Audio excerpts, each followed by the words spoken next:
Got it, I'll create the detective and name them myself. Here's the start. Room 9, Part 1. The arrival detective Adrian Cole had seen many strange things in his career, crime scenes so bizarre that even his toughest colleagues turned pale.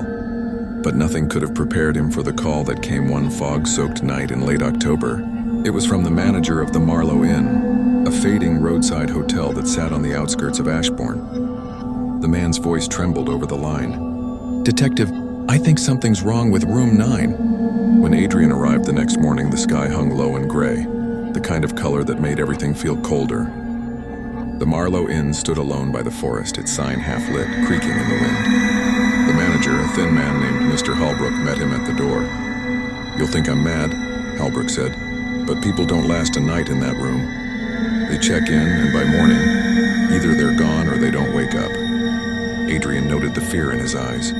Not the kind that comes from rumors, the kind that comes from seeing something you can't explain. They went upstairs. The corridor smelled of damp wood and old carpets. Room 9 waited at the end, its brass number darkened, almost burnt. Holbrook stopped short of the door. "I won't go any closer," he muttered. Adrian turned the handle. The door opened with a long, tired creak. Inside was an ordinary guest room. One bed, one desk, one cracked mirror on the wall. But the air felt wrong and heavy, like breathing through cloth. He noticed the temperature drop as soon as he stepped in. The curtains were drawn, letting in only a sliver of gray light.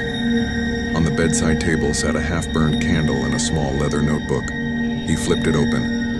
Inside were trembling words written in black ink. "It watches me through the mirror." Adrian frowned.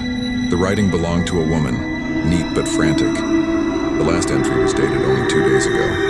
He checked the registry downstairs. The room had been booked by Lydia Maris, a 29-year-old journalist investigating local ghost stories.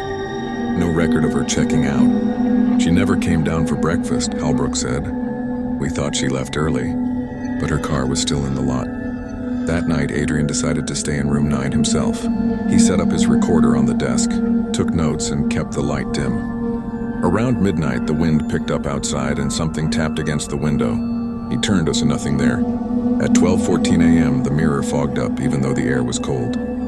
And faintly on the glass, words began to appear, like a finger writing from the inside. "Help me."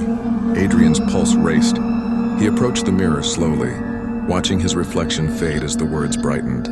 Then behind his reflection, he saw something move. A figure standing in the far corner of the room, pale and still. He spun around, but the corner was empty. When he looked back at the mirror, his reflection was smiling. He wasn't. The recorder clicked off on its own. Adrian backed away and sat on the edge of the bed, trying to steady his breath. The candle flame flickered violently, then went out. The room plunged into darkness. From the silence, a whisper brushed his ear, so close it made him flinch. "You shouldn't have come." He turned the lamp on instantly, and the room was empty again.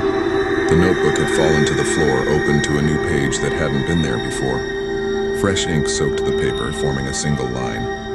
"If you see me in the mirror, don't turn around." Adrian's throat went dry. He didn't sleep that night. When dawn came, the mirror had cracked across its center, and inside the reflection he could still faintly see Lydia Maris's terrified face.